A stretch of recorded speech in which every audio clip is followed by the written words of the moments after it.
twongeye turatomboye bana b'Imana kuba Nyagasani tugira ubuntu akaba duhamaga ku neza ye ku izina ry'Imana Data na Mwana na Roho Mutagatifu amen.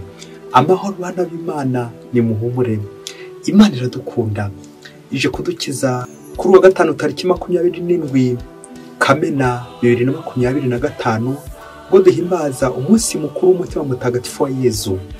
Dore amasomo ajye kudufasha kuyoboka Kristo Umwami.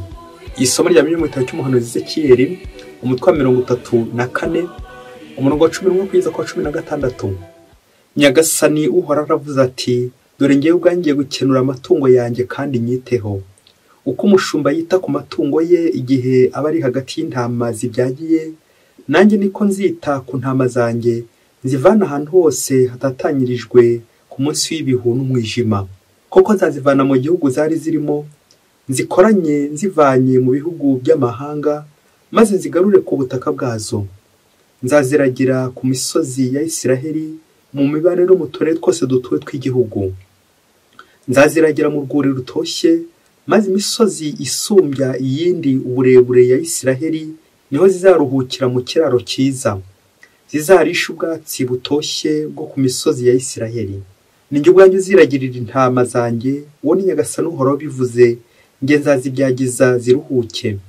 Nzashakashaka iyazimiye, ngarure yari yatanye, yakomeretse nyomore, naho yari irwaye nyondore, ibyibushye ikanagira ubuzima bwiza, ngomeze kuyitaho.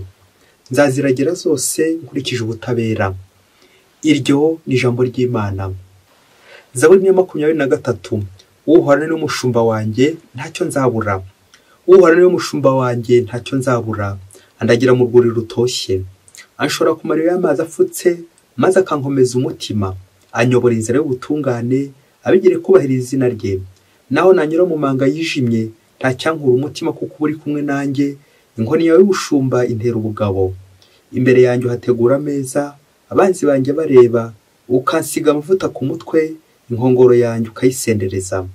Koko ineza n'urukundo byawe biramperekeza mu gihe cyose nzaba nkiriho. Nanjye rero nzaza niturire mu ngoro y'Uhoraho, abariho nibera iminsi yose. Uhora niwe mushumba wanjye ntacyo nzabura. Isomo rya Kanyuma Paulo Mutagatifu yandikiye Abanyaroma umutwe wa 5 umurongo wa 5 kugeza ku 11. Bavandimwe, urukundo rw'Imana rwabuganijwe mu mitima yacu na Roho Mutagatifu twahawe.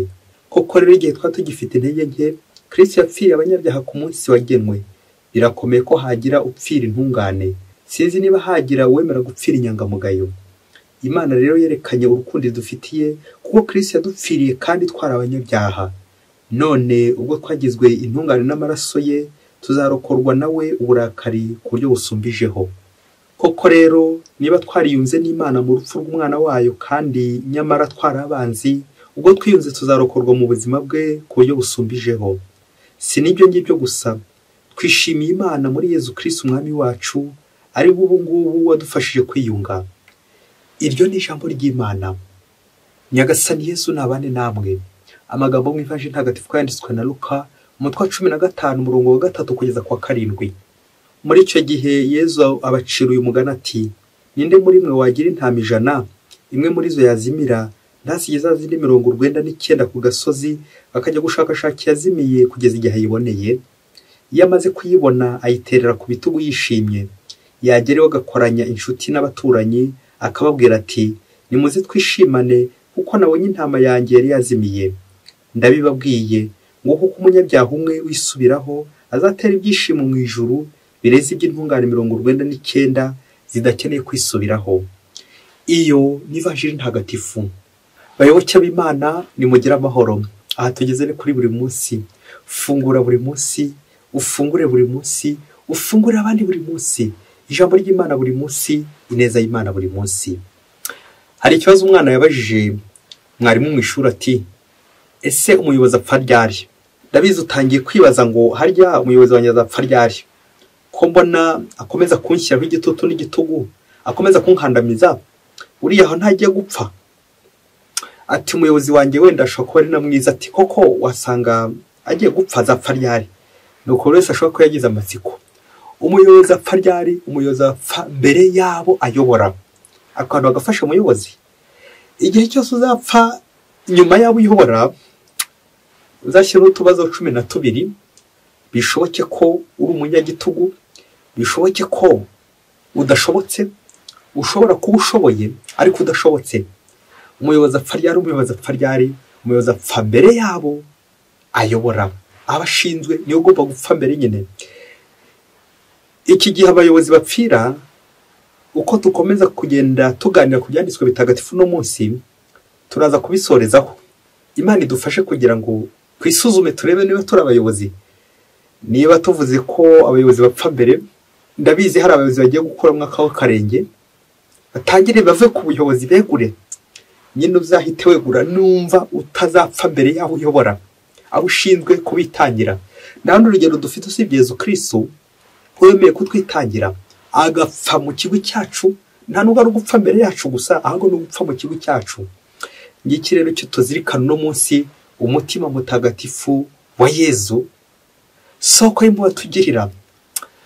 Nyuma yuko tumaze iminsi tuzirikana ku minsi mikuru ya Pasika, nyuma y'umunsi mukuru wa Pentekoste hakurikira iminsi 3 ikomeye cyane duhimbaza muri liturujia ikomeye cyane. Icyumweru cy'ubutatu butagatifu gikurikira n'icyumweru cy'isakramento ritagatifu, hanyuma uwa gatanu ukurikiraho umunsi mukuru ukomeye wundi n'umutima mutagatifu wa Yezu. Ngo umutima tugenda tuzirikana ubabara kugira ngo tubabarire, umutima wa Yezu dukunda kugeza nubwo dupfira. Wa muyobozi Yezu Kristo wemera kwitanga kugira ngo tujye gute, kugira ngo tubeho.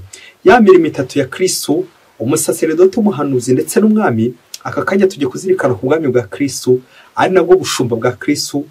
Yezu ufite umurimo wo gutwigisha, gutuyobora no kudutagatifuza. Turaza cyane cyane kwibanda kuri uko kutuyobora, agatuyobora heza. Byabindi byuko nyine umuyobozi utayobora arayobya. Nawe niba uri umuyobozi uzapfa ryari, wabyumvise uzapfira. Rero niba ushaka gupfa nyuma yabo ushinzwe, umenye ko uri umuyobozi gito. Abayobozi benshi muri nosi mu gihe bashaka gushira intama zigashisha, abayobozi b'iki gihe bo bashaka gushisha intama zigashira. Niyo mpamvu tugiye kuganira ku magambo 3 aza kudufasha kureba niba ko turi abayobozi ku by'ukuri, niba natwe tutari gushisha mu gihe intama ziri kugira gute, ziri gushirira no gushira. Ijambo rya mbere riritwa umushumba, rya kabiri ryitwa intama, rya gatatu ryitwa ibyishimo. Ibyishimo ni ibihuza umushumba ndetse n'intama. Ibyishimo by'intama n'umushumba nuko zifite umushumba, ibyishimo by'umushumba nuko afite intama. Ese twebwe turishimye? Niki kidushimishije? Amasomo rero yagarutse ku byishimo umushumba agira ndetse n'intama agira, cyane cyane igihe umushumba yita ku ntama, intama zikishima. Igihe akenura ubushyo bukishima. Ngibi byishimo bigomba guturanga none. Isi byishimo byacu no guseka. Nta kindi turaza kubona ko umutima mutagatifu wa Yezu nubabara kugira ngo tubabarire. Ibyishimo bya Yezu nuko ababara, twebwe tukababarirwa. Nuko Yezu ashira, twebwe tugashisha. Yigishimo bya Yezu twumvise mu isomo rya mbere twavanye mu gitabo cy'umuhanuzi Ezekiyeli, aho batubwira Imana igiye gufata noneho umwanya wa mbere, igiye gufata iya mbere kugira ngo yite ku bushyo bwayo, ikabukenura.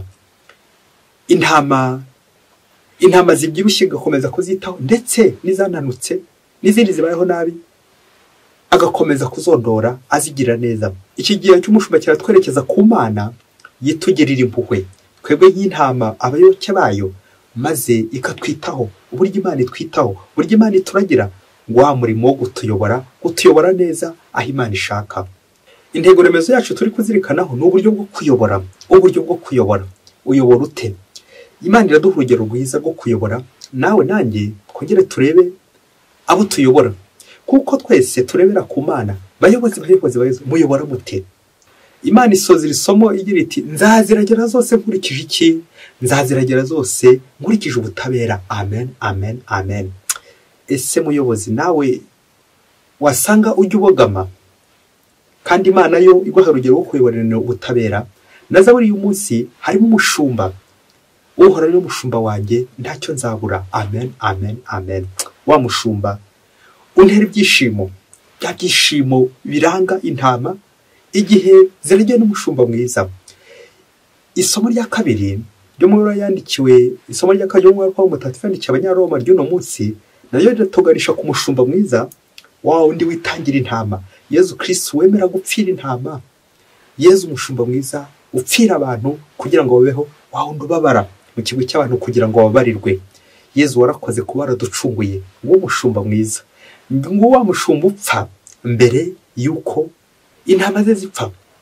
Nguyu mushumba mwiza, umutima wa Yezu umutima ubabara, ati kuri cumu agapfa akangwa ku musaraba kugira ngo tubeho, tubishweho nawe. Maraso n'amazi byavuye mu mutima wa Yezu, soko y'impuhwe atugirira, turabiringiye. Nawe nanjye dukomeze twiringe umutima mutagatifu wa Yezu, we soko y'impuhwe atugirira.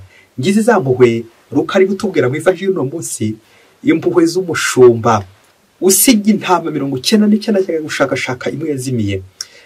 Ikijyanye no kiratwerekeza ku Mana yo yiruka ku munyabyaha. Umunyabyaha ya ntama yazimiye. Mutagatifu Yohani Mariya Vianney ni utubwira ati, si umunyabyaha ushakashaka Imana ngo imubabarire, ahubwo ni Imana yiruka ku munyabyaha kugira ngo ayibabarire, kugira ngo ayibabarire. Ako kantu umubyeyi.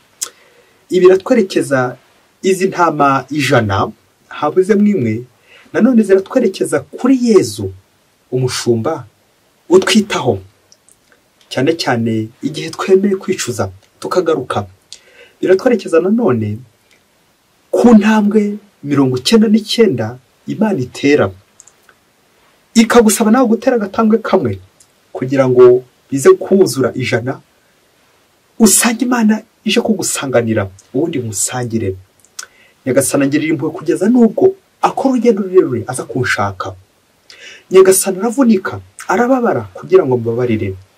Ngewe ko gatambwe kamwe karananiye koko, mubyeyi koko nta gatambwe kamwe Nyagasana ari kugusanga utere muri no minsi kugira ngo kubabarire. Igihe ahera agushakashaka, reba igihe ahera agutumaho, intumwa yagutumyeho, abahanuzi, ijambo rye. Buri munsi wumva ijambo ry'Imana rikubwira riti tera intambwe imwe gusa ubundi ngubabarire. None ako gatambwe kamwe karabuze koko. Ibi biratwerekeza kuri initiative de Dieu. Nyagasani ufati ya mbere aza kugushakashaka, ntiwakagiye gushaka uhoraho wataragushaka.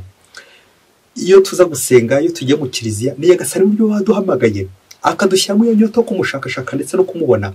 Hasigaye nge nawe gufata icyemezo, gutera agatambwe kamwe gusa, ngewe umunyabyaha, kugira ngo Nyagasani asange koko imere nk'uwo rusarago wabyukaga. Nyagasani arifuza ko yazi wanjye. Ese uriteguye? Nditeguye kumwakira. Nguyu mushumba mwiza uvunika, ufati ya mbere 99 ubanza gutera intambwe. N'urugendo rwo kubabarira bisaba nanone uwahemukiwe akaba ari wo utera intambwe nyinshi. Buriya nuko dutabyumva, nguko duhemukira Yezu n'ibyaha byacu, ariko agakomeza kugenda dushakashaka aduhirikana y'intama imwe yazimiye, urimo nanjye ndimo, bitewe nuko Yezu amara igihe kirekire avunika ariko gushaka akemera gupfa agira ngo akubabarire akurokore. Umunsi mubyeyi, hari inkuru ibabaje, ndagusaba ko wafata agatambaro kawe kuko nuyumva ndabizi uraza gufatwa n'ikiniga ube warira. Uyu mushumba umutege amatwi. Umunsi umwe hirya kure cyane muri Afurika, ngo umupasiteri umwe mu idini rimwe mu rusengero rumwe, ngo yarafite ibibazo by'abayoboke be, ngo yashatse mu gihe cy'igisibo cyo gukora igikorwa cy'urukundo, nuko asaba abayoboke b'Imana basengeraga hamwe muri iryo dini ukusanya ubushobozi, ukusanya ibiribwa bakazajya gufungurira ifungwa mu buroko.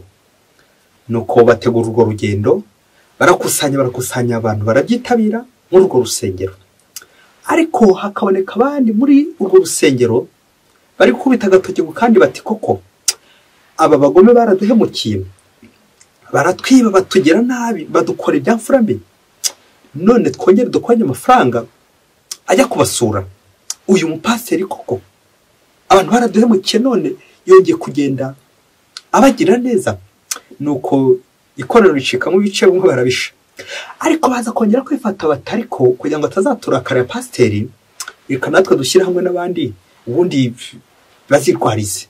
Nuko abayoboke b'Imana bari bitandukanyije, ngo barahemukiwe, bongera bagira bate, bategura ibiryo byinshi cyane, bategura ibiryo kugira ngo bazajye muri mu buroko, kubera ko byari ngombwa ko bashyira ibiryo bitetse bityo bakabaho.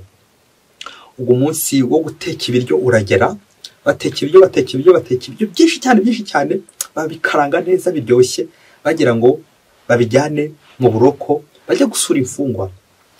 Nuko ngo bamaze kubyarura, bari kubishyira, bagiye kubitwara, nuko umuntu umwe aza yongora pasiteri ushoje ko ari nk'umuhereza ati, uzi ko ibi biryo babiroze? Ba bantu babo opoza bari bari kubirwanya, uzi ko babiroze? Pasiteri afatwa n'ikiniga, aratangira ararira, koko babiroze. Pasiteri agira dilemme, agwa mu rujijo, aribaza ati, ibiryo nindamuka mbimenye, hanyuma nzasobanura ikoraniro nte ko twabimenye, aho ntibazajya ngo umutwana bakinaga cyangwa bakagira ngo imbaraga zabo zipfuye ubusa. Koko ndabimena, ibintu ndabigenza nte ko ntanabyizeye? Nuko ku rundi ruhande aravuga ati, hanyuma si ibi biryo nitubijyana nkabigaburira imfungwa, niba koko birimo uburozi, izi mfungwa ntizizapfa, ubu sinjye uzazibazwa koko ko naroze imfungwa ko ari njye uhagarariye iki gikorwa? Ese ibiryo mbimene, ese ibiryo mbigemura imfungwa nimbimena ndaba nteye ibyishimo aba baroze, niba koko ari byo babiroze koko? Nimbimena nanone ndaba nteye umubabaro n'ishavu aba bagize kuraje, aba bitanze kugira ngo dukusanye ibi biryo. Nuko pasiteri bibera urujijo, mu gihe pasiteri ngo ari kwibaza uko aza kubigenza, nuko bageze mu nzira, pasiteri akomeza kubyibazaho, maze aravuga ati, reka ibiryo mbiryeho, hato ntaza kuba natanze ibirimo uburozi. Bishoboke ko yabwiraga wa muhereza wari uje kumwongorera ati, ubwo nyine nipfa nyine nta kundi, bishoboke ko ariko yavuze. Nuko pasiteri ngo bya biryo abiryaho. Nyuma y'iminota 59 ati, nuko nanganaga. Pasiteri ahita arahwera, arapfa. Neza wa muhereza bishoboke ko ari wakomeje kugenda avuga uko byagenze bitewe nuko ari bari bafitanye ikiganiro. Pasiteri barapfuye. Ubwo za mfungwa zigera gute zirokoka zityo, bya biryo nyine ntibabe bakibiha za mfungwa zirokoka zityo. Bayoboke b'Imana, Yesu Kristo akuzwe. Pasiteri wamwumvise nguyu mushumba. Ijambo pasiteri riva ku kilatini pastoris, ikavuga ngo umushumba, l'auberger, uragira amatungo, uragira intama, umuyobozi. Nguyu pasiteri. Ese uri umuyobozi upfa ryari? Pasiteri apfa ryari? Pasiteri apfa mbere y'intama. Nguyu wa pasiteri upfuye mbere y'izi mfungwa, atari uko yarawe ko izi mfungwa ari baruharwa, bakoze ibyaha, bari guhanwa, nuko yemeye kubitangira koko. Nguyu mushumba, mwabyeyi, nguyu mushumba. Hari itegeko rikuru riranga umubyeyi uri mu rugo igihe arangije guteka, ngo ntukagaburire abantu ibiryo utarabanza kubyumvaho. Bishoboke ko ari byiza cyangwa birimo n'uburozi cyangwa biri bibi, ukabanza ukabyumvaho, kugira ngo niba uri umubyeyi uzapfe mbere y'abana niba bwari uburozi.